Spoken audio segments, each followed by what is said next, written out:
제가 지난주 설교에 대해서 사과함으로 오늘 제가 설교 시작하려고 합니다. 지난주 제가 원고에 없는 제가 이야기를 하느라고 조금 실수한 부분이 있어서 그렇습니다. 선생이 되지 마라. 선생 되는 자가 더 심판을 받게 되리라. 그걸 바울이 이야기했다고 그랬잖아요. 바울이 아니고 야고보 사도가 한 말인데 제가 바울이 했다고 제가 실수를 했습니다. 예. 뭐 기억도 안 나는데 내가 괜히 지금 이야기하는 괜히 긁어서 부스럼 만드는 거죠. 설교는 한 가지 흠이 생기면 전체가 신뢰성을 잃기 때문에 제가 조심하는데 그런 일이 있습니다. 오늘 진리전쟁 6번째 분별이라는 주제를 가지고 함께 말씀 나누려고 합니다. 미국의 그레이스 커뮤니티 교회를 목회하는 존 메가더 목사님, 이분은 인천 상륙작전 메가더 장군과 인척되는 분입니다. 이분을 일컬어서 사람들은 이렇게 호칭을 붙였습니다. 진리 수호의 백전노장이다. 최고의 칭찬인데, 이상하기는 한데 뭔가 아닌 것 같은데 꼭 집어서 말할 수 없는, 그러니까 예배를 드리고 나면 뭐 이건 아닌데, 그런데 뭔가 트집 잡을 수는 없는 것이 성경 본문을 읽고 성경을 가지고 설교를 하기 때문에 뭔가 말은 할 수는 없지만 뭔가 허전한 상태, 이런 상태가 있어요. 여러분, 성경적인 설교가 잘하고 못하고가 중요한 게 아니고 성경의 설교의 생명은 참되냐가 중요한 것인데, 성경적인 설교가 최고의 설교인데, 성경적인 설교라 하면 성경 구절을 많이 가져오는 것이 성경적인 설교를 의미하지 않습니다. 이단들도 성경을 가지고 이야기하기 때문에 성경적인 설교라 하면 전체 설교의 핵심, 꿰뚫는 그 핵심이 성경의 가르침과 위배되지 않아야 그것이 성경적인 설교다, 그렇게 볼 수 있고, 성경에서 중요하게 여기는 것들을 강조해야 하고 성경에서 금한 것을 금하도록 말씀하는 설교가 진짜 설교다, 그렇게 볼 수 있습니다. 자, 아무튼지 간에 지금 존 메가더 목사님 이야기를 제가 더 추가로 하겠습니다. 다시, 이상하기는 하지만 뭔가 아닌 것 같지만 꼭 집어 말할 수 없는 교회와 성도와 목회자들이 있고, 그리고 그들 사이에서 성경 구절을 본문 삼아 설교를 하고 그리하기 때문에 뭐라고 트집 잡을 수는 없지만 마음 한쪽에 부족함을 떨쳐버릴 수 없는 사람들에게 그 이유가 무엇인지 철저하게 진단해주는 성경교사, 이러한 평가를 받는 분이 존 메가더 목사님이다, 그런 말이죠.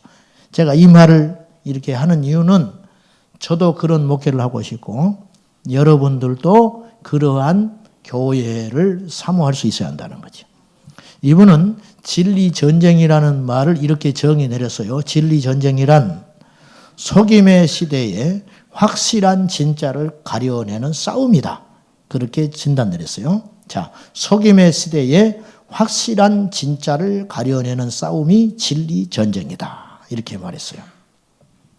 우리는 진짜를 가려내는 작업을 분별이라고 합니다. 그래서 어떤 사람이 회심했다, 어떤 사람이 구원받았다, 어떤 사람이 중생, 거듭났다, 다 같은 말이죠. 이런 말이라고 할 때는 그게 참 위험한 소리고 참 조심스러운 소리예요. 왜냐, 어떤 사람이 거듭났다, 어떤 사람이 구원받았다, 이런 말을 다른 사람이 함부로 말하는 것은 위험하고 사실은 조금 무례한 말처럼 들릴 수 있습니다. 그래서 함부로 말할 수는 없는데 그럼에도 불구하고 오늘 우리는 진단해 봐야 해요. 고린도후서 13장 5절 말씀에 너희가 믿음 안에 있는지 너희 자신을 확증하고 시험해 보라. 그리스도께서 너희 안에 계시는 것을 스스로 알지 못하느냐? 그렇지 않으면 너희는 버리운 자니라. 이 말씀이 무슨 말이냐면요, 진짜 거듭난 사람은 자기 안에 증거가 있다는 거예요. 근데 증거를 제시하지 못하는 사람이라면 그 사람은 자기가 자기 안에 그리스도가 없어서 버림받은 자이기 때문에 내보일 것이 없는 상태다.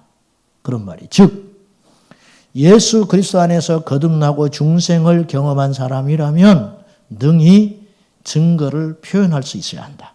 그런 뜻입니다. 오늘 그런 같은 맥락에서 오늘 본문 말씀 우리 19절과 20절을 보십시다. 자, 같이 봐요. 시작. 조금 있으면 세상은 다시 나를 보지 못할 것이로되 너희는 나를 보리니 이는 살아있고 너희도 살아있겠습니다. 그날에는 내가 아버지 안에 너희가 내 안에 내가 너희 안에 있는 것을 너희가 알리라. 이 말씀이 얼마나 참된 말씀인지 보십시오.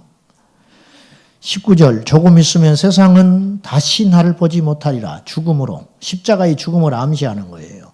내가 죽게 되기 때문에 세상은 나를 더 이상 볼 수 없을 것이다.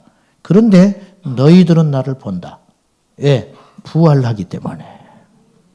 그렇죠? 주님은 의미 없이 하신 말씀이 하나도 없어요. 세상은 나를 보지 못할 거다. 십자가에 죽기 때문에. 그러나 너희들만큼은 나를 다시 보리라. 왜? 내가 부활하여 너희 앞에 갈 것이기 때문에. 미리 예언하신 거죠. 이는 내가 살아있고 너희도 살아있겠습니다. 그날에는, 여기서 그날이 어떤 날이냐고. 성경의 그날은 예수님의 초림에 대한 그날도 있고 예수님의 재림을 일컬어서 그날이라고 하기도 하고, 근데 오늘 본문의 그날은 예수님께서 부활하여 너희 앞에 나타나는 그날, 부활하는 그날. 그날에는 내가 아버지 안에 있고 너희가 내 안에 있고 내가 너희 안에 있는 것을 누가 안다? 너희가 알리라. 그러니 예수님이 오늘 본문 말씀에서 두 가지 핵심을 이야기하고 있는 거예요. 20절에. 첫째는 예수님과 성령님을 동일시하고 있어요. 자, 예수님은 십자가에 죽으셨다 부활하여 승천해 갔지만 너희를 떠나지 않는다고 이야기해요. 너희를 고아처럼 버려두지 않을 거다. 우리에게도 해당됩니다. 우리를 버려두지 않고 그날에 부활하셔서 성령으로 우리 안에 들어오겠다. 옛날에는 예수님이 곁에 계셨다는 거예요. 이것만 해도 대단한 영광이죠. 근데 이제는 그분이 우리 안에 임재하신다. 내주하신다. 내가 너희 안에 들어가겠다. 두 번째 20절 핵심은 그걸 너희들이 안다. 내가 너희 안에 들어가 있는 줄을 너희가 능히 알 수 있다. 고백할 수 있다. 간증할 수 있다. 그런 뜻이에요. 근데 내가 그런 말을 선뜻 하기가 두렵다. 그건 겸손이 아니고 없기 때문에 말을 못하는 거다. 없기 때문에. 확증이 없어서 힘있게 말을 못하는 것이라는 거예요. 그리스도인이라는 말은 알다시피 사도행전에 보면 안디옥 교회가 최초로 받은 명칭이잖아요. 근데 흥미로운 사실은 우리들끼리 먼저 그 말을 하지 않았다는 거예요. 자기들끼리 우리 그리스도인이라 칭하자 그런 말을 사용하지 않았고 이방 안 믿는 외부의 사람들이 안디옥 교회 성도들을 보고 저들은 그리스도인이다. 그렇게 지칭하기 시작했다는 거예요. 왜 그랬을까? 증거가 자꾸 나타나는 거예요. 감추려고 해도 증거가 나타나는 거예요. 그러니까 진짜는 속일 수가 없는 것이라는 거죠. 덮어도 자꾸 드러나요. 아닌 척 하려고 해도 예수님이 자꾸 드러나는 거예요. 그러니 이 그리스도인이라는 말은 그리스도가 나타나는 사람, 그리스도를 닮은 사람. 이 사람들이 볼 때 만약에 저들이 하나님이라고 믿는 그리스도 예수라는 분이 지금 우리 곁에 있다면 꼭 저렇게 살 사람들이다. 그게 보이는 거라는 거죠. 이게 그리스도인이라는 이름의 시작이었다는 거예요. 이것이. 자, 오늘 주제가 분별이니 회심하지 않은 채, 거듭나지 못한 채, 중생을 얻지 못한 채, 선하고 진실하게 살았던 그로 인하여 자신은 물론이고 다른 사람을 본의 아니게 속여왔던 사례들을 제가 말씀을 드리겠습니다. 그러면 조금 더 우리가 알아듣기가 쉬우니까. 자, 실명을 제가 자꾸 거론해서 죄송하지만 이해하고 들으세요. 제가 이제 여러분에게 알기 쉽게 이야기하려고 하는 거니까. 도널드 트럼프가 회심한 그리스도이니까요? 거듭난 그리스도이니까요. 취임식에 성경에 손을 얹고 기도하고 목사님들을 많이 초대해서 앞자리에 앉혀놓고 그리고 그가 백악관에 들어가는 순간 백악관 홈페이지에서 동성애 사이트가 삭제되었다. 그것만으로 사람들이 환호하고 그러는 것 같아요. 그건 순진한 생각인 것 같아요.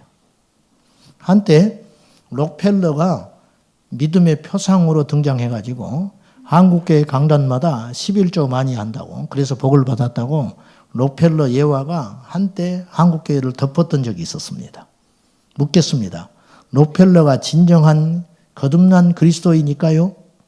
증거는 무엇입니까? 트럼프가 진짜 거듭난 회심한 그리스도이니까요? 진짜 회심한 진짜배기 그리스도인은 능력과 권세가 나타나는 게 아니고 성령이 나타나요. 거룩함. 이게 열매는 절대 못 속이는 거라는 거죠. 이걸 봐야 한다는 것이죠. 자, 다시 거듭나지 못하고 회심하지 못한 채 자기는 선한 모습이 드러나니까 거듭난 것처럼 착각에 빠질 수 있죠. 자, 제가 정리해 볼게요. 거듭난 그리스도인이 도덕적이지 못한 것은 옳지 않습니다. 반대로 그보다 더 위험한 것이 있는데 거듭나지 못한 채 도덕적이기만 한 그리스도인, 이건 더 위험합니다. 왜냐? 회개할 기회가 없기 때문에 그렇습니다. 자, 슈바이처 박사는 첫째로 제가 그 예를 들게요. 슈바이처 박사는 마더 테레사와 그리고 간디와 함께 세계 3대 위인에 속한 박애주의자입니다. 그는 1952년에 노벨상을 수상하기도 했는데 그는 의사일 뿐만 아니라 철학자였고 오르간 주자였습니다. 그리고 더 놀라운 건 그는 신학자였습니다. 그는 슈바이처는. 근데 그의 논문이나 고백을 보면 그는 거듭난 그리스도인이 아니었다는 걸 알 수 있습니다. 그는 역사적 예수에 심취한 사람입니다. 역사적 예수라는 말은 신학적 용어인데 과학적 사고에 입각하여 성경에서 예수님이 행하신 기적들, 예수님이 행하신 어떤 능력들을 다 부정하는 운동이에요. 그래서 예수님이 무리를 걸었다든지 오병이어의 기적을 베풀었다든지 혹은 십자가에 죽으셨다 부활하셨다든지 그분이 공중에서 다시 오신다든지 하는 이야기는 전부 허구적인 이야기로 취급해버립니다. 안 믿습니다. 그러면 그들에게 예수님은 어떤 분이냐면 윤리적 선생에 불과합니다. 그래서 그들에게 있어서 성경에서 진짜는 마태복음에 나타난 산상수훈, 5장에서 7장까지 나타난 산상수훈만 진짜 성경이라고 인정하고 나머지 예수님의 기적과 행하신 능력들은 후대의 제자들이 삽입한 것으로 취급해버립니다. 이게 아주 무서운 이단입니다. 제가 가만히 생각해 보니까 제가 신학할 때 그런 물든 교수들이 있었다는 걸 내가 알게 됐어요. 그것에 그런 사상에 물든 선생님들이 수업 시간에 버젓하게 마치 앞서간 신학인 것처럼 이야기하는 사람들이 꽤 있었다는 걸 학교를 졸업하고 나서야 깨닫게 됐어요.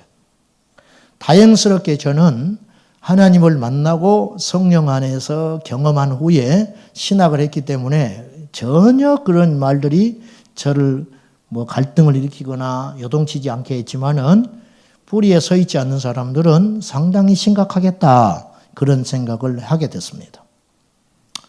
감리교의 변선한 학장이라고 우리나라가 자랑할 만한 탁월한 신학자가 있습니다. 이분 돌아가셨는데 이분 생전에 무슨 말을 했냐면 불교에도 구원이 있다 그랬어요. 그리고 예수의 피나 돼지의 피나 효력은 같다. 아주 무시무시하고 어마어마한 소리를 했어요. 근데 이분은 굉장히 도덕적이고 청렴결백한 분이고 그의 신학적 영역에서 큰 공헌을 한 분입니다. 그러니까 이런 것들에 대해서 우리가 미혹을 당할 수가 있다는 거죠. 다시 슈바이처 이야기를 좀 더 할게요. 그는 역사적 예수에 심취한 사람으로서 그는 성경의 예수가 아닌 자신의 예수를 찾으려고 노력을 했습니다. 그래서 그의 신앙과는 다음과 같은 그의 고백에서 알 수 있습니다. 나는 하나님의 아들로서 예수를 믿지 않는다. 나는 그러나 모든 인류 가운데 최고의 자비와 희생을 보여주신 선각자로서 그분을 존경하고 그분처럼 헌신과 섬김의 삶을 살기로 결심했다. 이런 고백을 했어요. 이건 신앙 고백이 아니고 사실은 잘못된 고백이죠. 여러분, 여기에 지금 우리 성도들이 많이 와 계시는데 여러분 중에서도 윤리적 예수를 찾기에 목마른 사람이 있을지 모르겠습니다. 제가 경고합니다. 예수님은 우리 삶의 모범이 아니시고 예수님은 위대한 이인이 아니시고 기독교를 창시한 분이 아니고 예수 그리스도는 하나님의 아들이고 우리의 구주이십니다. 이 첫 단추를 잘못 끼워버리면 너무너무 무시무시한 일이 벌어지는 거예요. 오늘날 감히 제가 말하건대 강단에서 윤리적 예수를 자꾸 이야기하는 거예요. 도덕적 예수. 하나님의 아들로서 예수가 아닌 우리 삶의 상식과 그런 평범한 생활의 범주 속에서 어떻게 살 것이냐에 치중되어 있는 것을 보면 생명 없는 그리스도인들을 오늘날 양산해내고 있는 현실이라는 거예요. 이것은 누룩처럼 번져가는 현상인데 이러한 시대에 우리가 분별할 수 있어야 한다는 것이죠. 누가복음 5장에 보면 베드로가 고기 잡기에 실패한 저녁에 한쪽에서 예수님이 설교를 하고 있었어요. 베드로는 고기를 잡고 있었고 근데 고기 잡기에 실패하잖아요. 그때 예수님께서 베드로에게 오셔서 깊은 데 가서 그물을 던지라 그래요. 이건 선생으로서 한 말이 아니에요. 근데 베드로는 어떻게 받아들이냐면 납비여 그래요. 선생님, 내가 밤새껏 수고하여 얻은 것이 없지만은 말씀에 의지하여 던지겠습니다. 그래요. 그때까지 던지는 것은 하나님의 아들로서 믿었기 때문에 던지는 게 아니었어요. 방법이 없고 옆에 자기가 고기 잡기를 하면서 모여든 청중들 사이에서 설교하는 예수님의 말씀을 슬쩍슬쩍 들었을 거 아니에요. 그때 공감되는 내용이 너무 많은 거예요. 저분이 대단하구나. 저분이 내게 없는 뭔가가 있구나. 지금까지 가르쳤던 어떤 선지자들과는 다른 분이구나. 거기까지 느낀 거예요. 그래서 그분에게 베드로에게 예수님은 선생이에요. 근데 고기를 잡은 후에 모든 것을 버려두고 예수를 따르기 직전에 베드로가 무릎을 꿇고 예수님께 이렇게 고백합니다. 주여, 퀴리오스, 주여, 나를 떠나소서. 완전히 달라져 버린 거예요. 베드로가 이제 결과론적인 이야기지만 예수님을 랍비로 계속 알았다면 그 경험을 한 후에도 랍비요 선한 선생 정도로 알고 있었다면 베드로는 자기 인생을 예수께 절대 투자할 수 없는 것입니다. 소경이 실로암 목가에 가서 눈에 고침을 받습니다. 그러니까 눈으로는 예수님 본 적이 없는 거예요. 실물을 귀로만 들었지요. 예수님의 그 궤적을 경험하고 자기 앞에 선 예수님 앞에 주여라고 고백해요. 그전에는 다른 사람에게 바리새인들 유대인들이 와서 이 사람에게 치유된 것에 대해서 따져 묻고 다니거든요. 그때 선생이라고 해요. 이 주인공이. 그러다 나중에 예수님 앞에 나의 주님이라고 고백해요. 여러분에게 예수님은 어떤 분이요? 이 중에도 그런 분이 수두룩 하다니까요. 오늘날 현대 교회 안에 수두룩해요. 윤리적 예수를 따라가는 사람들. 그래서 좋은 이야기로만 듣고 있는 거예요. 우리는 좋은 이야기 들어온 게 아니에요. 살러 온 거예요. 살러. 너무너무 이게 슬픈 현실이라는 거예요. 세상에 있는 사람만 지옥 가는 게 아니고 교회 안에서 버젓이 수십 년 예배하고 수십 년 봉사한 사람을 영혼을 끌고 지옥에 가는 목자들이 너무 많다는 거예요. 감히 제가 말씀드리는 거는. 톨스토이를 제가 또 한번 소개할게요. 톨스토이는 아시는 대로 러시아의 대문호입니다. 그는 성경에서 예수님에 대한 것 중에 슈바이처 박사처럼 기적에 대한 이야기는 다 빼버렸습니다. 그는 50세에 회심했다고 전해지는데 그의 회심은 그리스도에게 대한 온전한 회심이 아니고 타인을 위해 살겠다는 윤리적 회심으로 봅니다. 톨스토이는 50세 되기 전까지는 세상을 엉망으로 살았어요. 그러다가 어느 날 자기가 이렇게 살면 안 되겠다고 자기 삶을 완전히 회심해요. 그러나 그것은 예수님을 향한 생명적 회심이 아니고 도덕적 회심이었다는 거예요. 도덕적 회심. 명칭을 붙인다면. 제가 슈바이처나 감히 톨스토이를 폄하하거나 비난하자는 것이 아니고 분별해 보자는 것이에요. 오늘날 현대 교회 안에 도덕적 회심이나 타고난 양심주의자들, 쉽게 표현하면 법 없이도 살만한 사람들이 있어요. 그러니까 예수님과 상관없이 타고난 성품이 온유하고 겸손하고 착해가지고 따뜻해가지고 법 없이도 살만한 사람이 있어요. 나처럼 믿어도 잘 안 되는 사람이 있고 도덕적으로 타고나게 도덕적인 사람이 있다고 말이죠. 네. 그런 사람들 뒤에 숨겨진 실체를 보아야 한다는 거예요. 거짓된 겸손과 거짓된 회심 뒤에 감추어진 거짓 믿음을 우리는 볼 수 있고 경계할 수 있어야 한다는 거예요. 다른 사람을 판단하지 말고 우리를 보자는 거예요. 우리 자신들을. 실제로 자신이 구원받았다고 오해하고 있다가 훗날에 뒤늦게서야 자신이 거듭나지 못한 상태인 걸 알고 돌이켜 변화된 사람들이 있습니다. 목회자들 중에도 그런 사람이 있습니다. 조지 히필드와 요한 웨슬레를 제가 소개하고 싶은데요. 자, 요한 웨슬레는 알다시피 그는 목회자가 된 다음에 회심했습니다. 목회자가 된 다음에. 그는 영국 태생인데 미국에 가서 집회도 했습니다. 미국에 가서 부흥 집회했는데 실패했어요. 청중들을 한 사람도 거듭나게 하지 못했어요. 그 처참하게 무너진 상태로 배를 타고 고국으로 돌아오는데 영적으로 비참한 상태로 돌아오지요. 패배해가지고. 그때 풍랑이 일어요. 배가 막 뒤집어질 것 같은 거예요. 그때 자기가 전혀 죽음을 준비하지 못한 영적 상태라는 걸 알고 깜짝 놀라요. 죽음이 두려운 거예요, 자기가. 그때 배 한쪽에서 서너 명의 사람들이 그 풍랑이 이는 그 위급한 상황에서 요동하지 않고 하나님을 경배하고 찬양하는 사람들을 봤습니다. 이때 요한 웨슬레가 경이롭게 그들을 쳐다보고 있었어요. 그들 중에 한 사람이 일어나서 요한 웨슬레에게 찾아왔습니다. 물었습니다. 당신은 거듭났습니까? 그때 요한 웨슬레는 이렇게 답변을 했습니다. 나는 목사입니다. 아니, 그거 말고 당신이 거듭났나? 그랬을 때 제차 요한 웨슬레는 난 미국에 가서 집회를 하고 오는 중이요. 말고 당신은 거듭났습니까? 답을 못 해버려요. 그리고 깊이 번민하게 됩니다. 살리는 근심 가운데 들어가는 거예요. 여러분, 부자 청년이 예수님 만나서 근심하여 돌아갔어요. 이게 사는 시작이에요. 사는 것의 시작. 니고데모가 깊이 근심하여 고민하다가 밤중에 예수님을 찾아왔습니다. 이 몸부림이 있어야 한다는 거예요, 저는. 요한 웨슬레가 고국에 돌아갔지만 모든 평안을 잃어버렸어요. 그러던 어느 날 그 유명한 그에게 사건이 일어납니다. 올더스 게이트라고 하는 이름 붙여진 뒷골목을 걸어가는데 어디에서 찬송의 소리가 들려와요. 그 소리에 끌려서 갔는데 몇 사람이 모여서 예배하고 있었습니다. 그날 저녁 요한 웨슬레는 거듭납니다. 제가 조지 히필드의 이야기를 하겠습니다. 그는 어느 날 헬리스 쿠컬이라고 하는 사람이 쓴 인간의 영혼 속에 있는 하나님의 생명, 인간의 영혼 속에 있는 하나님의 생명이라는 책을 접하기 전에 그는 중생과 구원에 대하여 고민하거나 알지 못했다고 고백했습니다.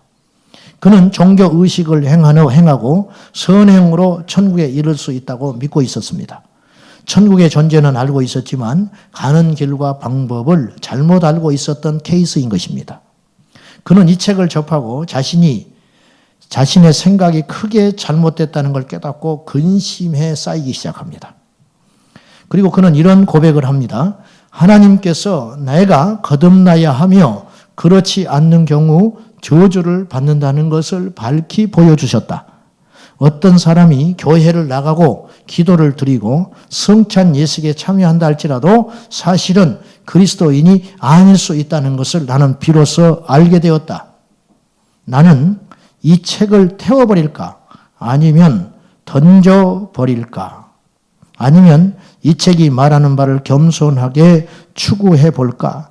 나는 그 책을 다시 진지하게 들고 연구했고 하나님, 제가 진정한 기독교인이 아니라면 내가 멸망받지 아니하도록 예수 그리스도를 위하여 저에게 진정한 기독교 신앙이 무엇인지 보여주십시오라고 기도하기 시작했다.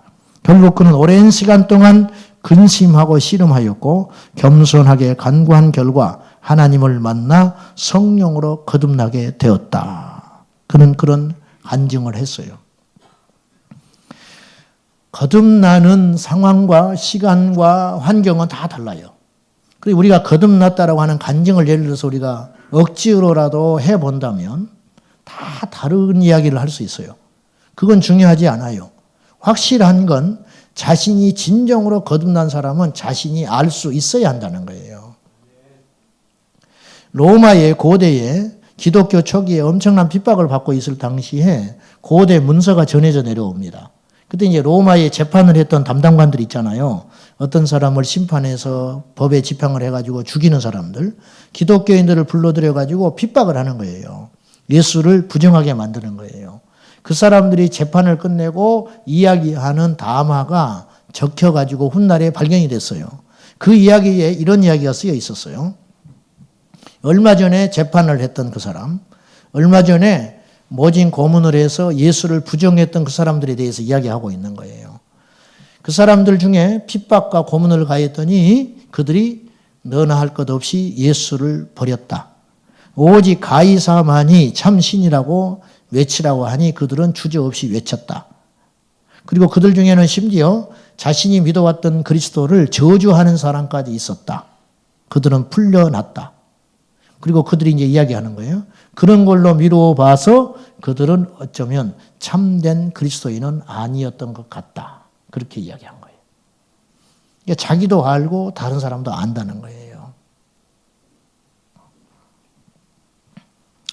인도의 선교사였던 존 하이드는 선교사라기보다는 기도의 사람으로 더 유명합니다. 그래서 기도의 사람 존 하이드라는 책이 있는데 거기에 보면 이분이 48시간인가는 무릎 꿇고 밥도 먹지 않고 잠도 안 자고 기도했던 이야기가 나와요. 근데 존 하이드가 20대에 영국을 떠나서 인도로 범선을 타고 선교사로 갑니다. 그때 항구에 많은 사람들이 이렇게 배웅을 하러 왔어요. 근데 그 중에는 자기 아버지의 친구 되는 목사님이 존 하이드를 배웅하기 위해서 왔는데 떠나갈 때 편지를 한 통 줘요. 그래서 그 편지를 이제 배에 타서 짐을 정리한 후에 갑판 위에 올라가지고 그 편지를 읽기 위해서 펼쳤습니다. 누구나 그렇듯이 하이드 목사는 그것을 펼치기 전에 자신을 위로하고 격려해주는 말인 줄 알았어요. 근데 그 편지에는 짤막하게 이렇게 써 있었어요. 하이드, 나는 네가 성령으로 충만할 때까지 기도를 쉬지 않겠다. 그 편지를 읽는 순간 분노가 일어났어요. 내가 이 젊은 나이에 내 모든 것을 버리고 인도로 선교사로 가는 마당에 내가 성령의 충만함도 받지 않고 그러면 선교사를 간단 말이냐. 그래가지고 그 편지를 꾸기꾸기꾸기가지고 던져버려요. 얼마 후에 그는 하나님께 무릎을 꿇습니다. 주여, 나는 성령으로 충만하지 못합니다. 그리고 인도에 배가 도착할 쯤에 그는 성령의 뜨거운 불을 구하고 있었다고 그래요. 이제 인정하는 거 아픈 일이지만 참 자존심이 무너지는 일이지만 우리가 예수님 앞에 진정으로 거듭났는지 내가 진정 예수의 사람인지 우리가 하나님 앞에 점검하는 것은 우리의 영적인 안전을 위해서 매우 중차대하고 중요한 문제라는 것이죠. 다시 20절을 보십시오. 그날에는 내가 아버지 안에 너희가 내 안에 내가 너희 안에 있는 것을 너희가 알리라. 알 수 있다. 알 수 있다는 말은 고백할 수 있다는 말이에요. 알 수 있다는 말은 자랑할 수 있어야 한다는 거예요. 알 수 있다는 말은 어떤 위기 상황이 닥쳐와도 그 신념을 붙잡고 믿음으로 가야 한다는 뜻입니다. 1816년에 태어나서 1900년에 돌아가신 영국의 청교도 목사인 존 라일 목사님은 로이드 존스 목사님은 존 나일 목사님에 대해 이렇게 평가했다고 그래요. 스펄전 목사님과 함께 마땅히 존경과 찬사를 받을 만한 분이다. 그렇게 극찬했던 분인데, 존 나일 목사님은 사랑과 타협하지 않는 진짜 복음을 외치기로 유명했는데, 그 당시 청교도 목회자들이 다 그랬어요. 사실은. 여러분, 교회사 속에서 가장 강력한 부흥이 일어났을 때, 마르틴 루터가 종교개혁을 일으키고 다시 시들해질 쯤에 영국에서 일어난 이 진짜배기 청교도 운동, 신앙의 순수성을 유지하기 위해서 일어났던 1550년부터 1700년까지 일어났던 이 강력한 운동, 이들 중에 100여 명이 메이플라워 배를 타고 미국으로 건너가는 거 아니에요? 그런데 이 오직 그 시대 강력한 성령의 임재와 말씀이 흥황할 때 최고의 교회사 속에 초대교회 이후로 제 개인적으로 가장 온전한 때, 그때는 어떤 특징이 있었냐면 강단마다 천국과 지옥 설교로 넘쳐났어요. 교회사 속에서 가장 강력하고 뜨거운 성령의 임재가 일어날 때는 어떤 특징이 있었느냐? 첫째로 강단에서 천국과 지옥의 설교가 넘쳐났다는 거예요. 오늘 이 시대는 거꾸로 됐잖아요. 천국과 지옥 설교를 듣기가 어렵다는 거예요, 지금. 수가 많아지는 게 이건 다 격가지들이에요, 사실은. 두 번째 특징이 있는데 성도들이 경건했다는 거예요. 그래서 성경을 그렇게 많이 읽었대요. 그리고 경건한 서적들을 그렇게 많이 읽었다는 거예요. 이게 그 시대의 특징이었다는 거예요. 부흥운동의 핵심. 존 나일 목사님은 이렇게 말했어요. 거듭남은 영원한 운명을 결정짓는 중대한 사안으로서 구원받기 원하는 사람이라면 누구든지 스스로 느끼고 스스로 알고 스스로 경험해야 할 문제다. 1대1의 철저한 개인적인 문제라는 거예요. 누가 나 대신 나의 구원을 완성해 주지 않아요. 누가 나 대신 믿어줄 수 없어요. 요한 웨슬레는 이렇게 말했습니다. 여러분이 그리스도인이 되려면 여러분이 현재 그리스도인이 아닌 것을 알고 인정할 수 있어야 한다. 그렇죠. 그렇죠. 여러분, 예수님을 만났던 사람들이 다 행복했던 건 아니에요. 어떤 사람이 행복했냐면 그분의 말씀대로 순종하는 자가 행복했지, 그분의 말씀을 만나고 그분을 알고 그분의 말씀을 들었음에도 불구하고 여전히 내 아집과 고집을 버리지 못한 상태는 대단히 불행한 인생을 살았어요. 성경에 그렇잖아요. 예수님의 제자들은 예수님을 만나고 예수님의 지침대로 살기로 결단하고 모든 것을 버리고 내려놓고 오직 그리스도의 복음을 살기로 결심한 순간 그들은 매우 고달픈 인생을 살았지만 그들 안에는 미루 말할 수 없는 천국을 보아 밭을 갈다가 보화를 발견한 농부처럼 천국을 발견한 인생들이기 때문에 이루 말할 수 없는 기쁨과 감격과 희락 속에 한평생을 영적인 굴곡 없이 침체 없이 살아간 사람들이에요. 그러나 예수를 만나고 더 분노하고 예수를 만나고 더 자신의 아집을 세워서 죽이기로 결심한 사람들도 있었잖아요. 그 시대의 바리새인들. 어떤 사람은 교회에 와서 더 분노하는 사람이 있을 수 있어요. 왜? 내 인생 철학과 맞지 않다. 편협적이다. 왜 자꾸 저런 이야기만 하느냐. 이게 분노하는 상태거든요. 그런 사람은 결단코 구원받지 못합니다. 고집을 내려놓고 꺾어놓고 옛집을 부셔야 새집을 짓듯이, 할렐루야, 밧줄을 끊어야 배가 전진하듯이 내 지난 모든 것을 포기하고 내려놓고 주여 나는 죄인이니 나를 떠나소서 고백하는 그 사람에게만 예수 그리스도는 구주가 될 수 있다는 거예요. 그럼 마지막으로 참된 거듭남의 표징들, 징표들이 있어야 하잖아요.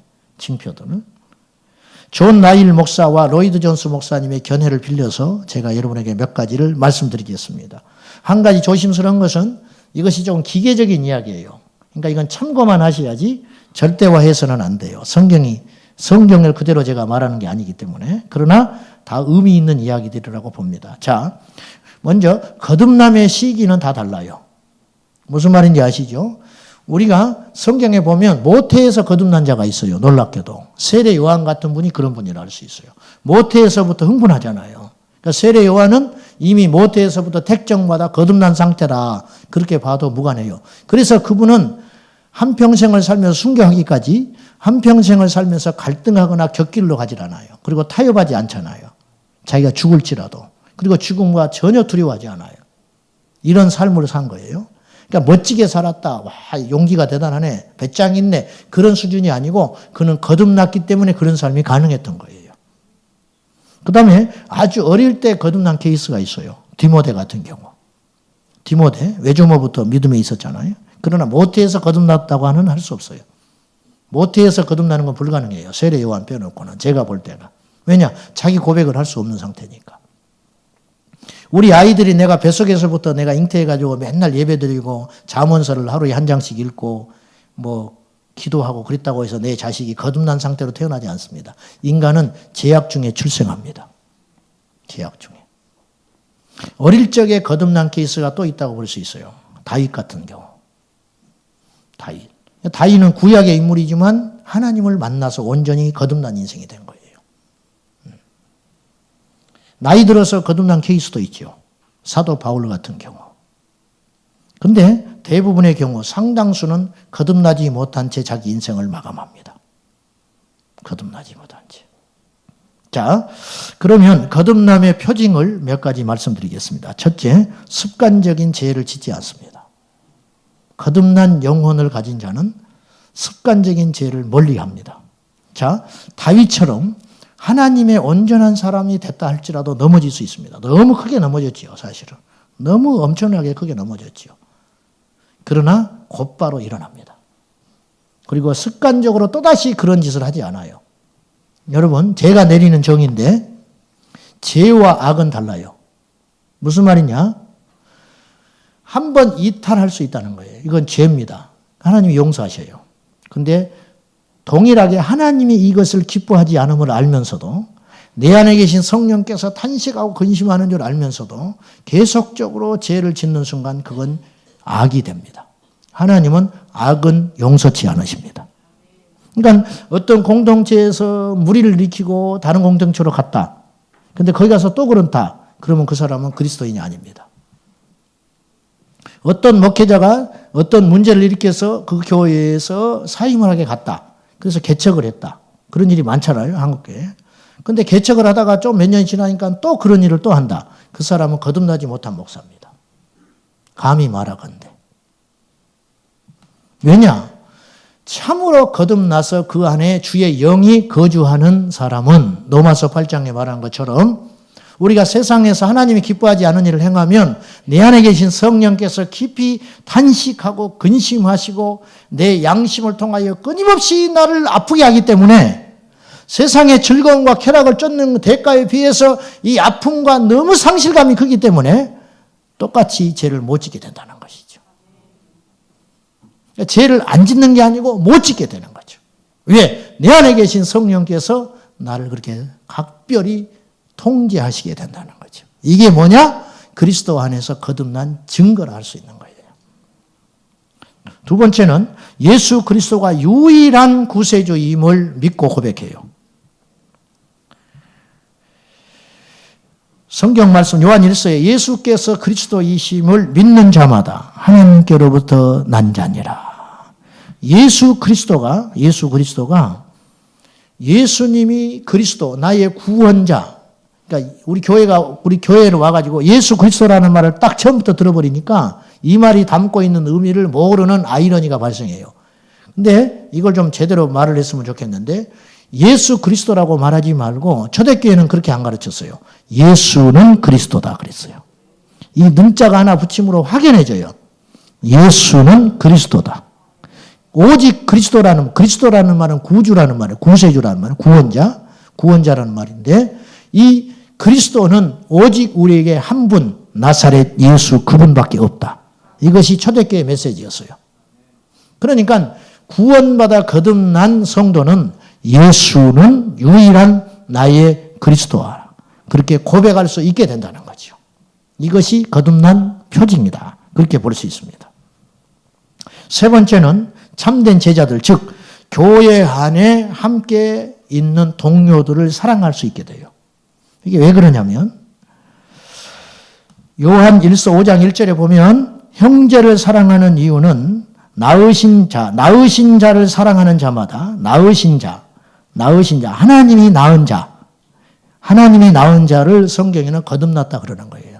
요한복음 3장 3절에 물과 성령으로 거듭나지 아니하면 하나님 나라에 결코 갈 수 없다 그랬죠. 그때 이 거듭나다는 뜻이 원어에는 어떤 뜻이냐면 영어로는 본어게인이잖아요. 다시 태어난다. 원어에는 위에서 난 자다 그런 뜻이죠. 위에서 났다는 건 하늘에서 났자. 그러니까 거듭났다, 하늘에서 났다, 하나님께로부터 났다 똑같은 말이에요. 요한 1서는 하나님께로부터 났다는 표현을 쓰는 거예요. 요한 사도는. 그래서 낳으신 자를 사랑하는 자마다 그에게서 난 자를 사랑하느니라. 자, 형제는 피는 물보다 진합니다. 그래서 형제는 이렇게 조금 투닥투닥 할 수가 있어요. 그러나 영혼이 갈라지지 않아요. 왜? 형제이기 때문에. 왜? 모태가 같기 때문에 그래요. 그래서 우리가 동일하게 하나님께로부터 난 자라면 하나님께로부터 난 자를 사랑할 수밖에 없게 된다는 거예요. 왜? 영적 형제라는 의식이 생기기 때문에. 이건 누가 시켜서 그런 게 아니고 그렇게 되는 거예요. 그러니 거듭난 그리스도인은 교회 안에서 다른 사람을 용납하고 이해할 수밖에 없게 된다는 거예요. 왜냐? 동일한 영을 가졌기 때문에. 네 번째, 거듭난 사람은 자신의 영혼에 대단히 주의를 기울이고 살아요. 무슨 말이냐면 바울은 자신의 영혼이 하나님께로부터 버림받는다거나 멀어질까 봐 심각하게 고민하고 한평생 살았어요. 이건 율법주의도 아니고 두려움이 아니에요. 그건 건강한 긴장감. 이것이 있는 사람이 진짜 비기 그리스도인이에요. 여러분 오늘 혹은 평일날 여러분 하나님의 나라를 얼마나 생각하고 사십니까? 여러분의 영혼이 하나님 앞에 가면 내가 어떤 평가를 받을까 얼마나 생각하고 사십니까? 이렇게 생각하고 사는 것은 건강하고 지극히 정상적인 그리스도인의 모습이라는 거예요. 우리가 밖에 나가서 운전도 해요. 밖에 식당에서 밥도 먹어요. 사람도 만나고 동창회도 가요. 그러나 끊임없이 틈만 나면 내 안에서 일어나는 본능적인 생각은 뭐냐면 나는 하나님이 기뻐하는 자인가? 천국은 나는 갈 수 있는가? 그런 생각을 끊임없이 하고 살지요. 몇 사람 없네. 그렇게 사고 강요가 아니고 여기서만 안 하면 건 필요 없어. 진짜 그렇게 살아야지. 하루 중에 단 하루도 예수 그리스도를 생각 안 한 적이 없고 천국을 생각 안 한 적이 없고 내가 주님 앞에 선다면 어떤 평가를 받을까 두렵고 떨림으로 이 생각을 안 해본 적이 없는 사람. 그 사람이 누가 시켜서 그런 게 아니고 그것이 정상적으로 일어나야 할 일이라는 거죠. 이게 거듭난 징표라는 거예요. 거듭난 징표. 두렵고 떨림으로 주님을 사랑하고 긴장하며 사는 거. 주님의 일을 아무리 해도 실증이 않는 상태가 되는 거죠. 주님의 일을 아무리 해도 실증이 안 나. 아무리 많은 예배를 드려도 실증이 안 나는 상태. 마지막으로 다섯 번째로 예수님의 계명을 무겁지 않게 지키게 됩니다. 제 말이 아니고 요한일서 5장 3절에 보면 하나님을 사랑하는 것은 이것이니 그의 계명을 지키는 것이니라. 그의 계명들은 무거운 것이 아니니라. 명절에 지금 시골에 많이 가셨잖아요. 자식을 위해서 음식을 장만하는 부모는 하나도 피곤하지 않아요. 여러분 사랑하면 가볍고 재밌습니다. 뭐하러 내려오려고 그래? 귀찮아 죽겠는데. 거짓말이야. 맨날 며칠부터 막 설레는 거예요. 막 음식 만들고 준비하고. 근데 갑자기 전화를 해요. 제가 일이 생겨서 못 가겠습니다. 아 그래 할 수 없지. 그러나 굉장히 쓸쓸해하는 거예요. 우리가 하나를 가져가면 부모는 열을 담아서 주잖아요. 그래야 안 그래요? 이게 왜 그러냐? 사랑하기 때문에. 우리가 주님을 사랑하면 주님의 일이 지겹지 않다. 주님의 말씀을 지키는 것이 부담스럽고 무겁고 버겁고 제사를 왜 이렇게 못 지내게 하냐. 또 주일이야? 한번 빠지면 되지. 그런 생각조차가 안 드는 거예요. 그렇게 율법적으로 자꾸 끌려가는 것은 내 영이 거듭나지 못해서 그래요. 주일이 여러분에게 축제입니까? 집입니까? 더 이상 묻지 않겠어요. 제가 시험 들 것 같았어요. 마지막으로 거듭난 자는 어떤 표징이냐면 하나님께 더 복을 받고 싶어 하는 것이 아니라 더 주님을 알고 싶어 해요. 이게 정상적인 거듭난 영혼의 상태라는 거죠. 이 세상 다 없어질 것입니다. 하나님이 높이시면 높이신 대로 누리십시오. 하나님이 주시면 주시는 대로 그거 다 누리십시오. 그러나 그것들이 없어진다 할지라도 흔들리지 마십시오. 사람들을 하나님 여러분에게 붙어주시면 같이 교제하시고 즐겁게 지내십시오. 그러나 어느 날 나를 떠나간다 할지라도 전혀 쓸쓸해하지 마십시오. 명절에 갈 데가 없다. 그것이 왜 쓸쓸합니까? 우리에게. 명절에 갈 데 없다는 게 외로운 일입니까? 세상적 가치관이라는 거죠. 주님이 함께 하시는데 우리의 본향은 천국에 있는데 그런 가치관으로 끊임없이 달라지고 변화되고 내 평생의 소원은 부자 되고 높아지는 것이 아니라 예수 그리스도를 더 제대로 깊이 아는 것. 이것이 우리의 거룩한 욕심이 되어야 한다는 것. 더 알고 싶어 하는 거죠. 더 바르게 믿고 싶고 더 제대로 믿고 싶은 그런 거룩한 욕심들이 우리 안에 새록새록 일어나는 상태가 거듭났기 때문에 그렇게 된다는 것이죠.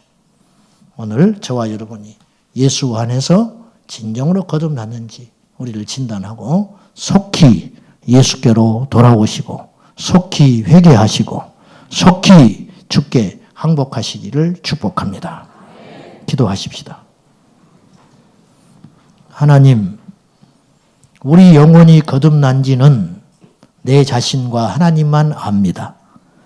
이것을 증명하지 못하면 너희 안에 그리스도가 없는 자라 엄히 경고하셨으니 주 예수여 우리 영혼이 속히 거듭나서 예수의 사람으로 변화되게 하여 주시고 죽든지 살든지 먹든지 마시든지 높든지 낮든지 이러한 어떤 것들이 나를 지배하지 않고 오직 내 안에 임재하신 성령님이 지배하는 귀한 상태가 되게 하여 주시옵소서. 예수님의 이름으로 간절히 기도하옵나이다. 아멘.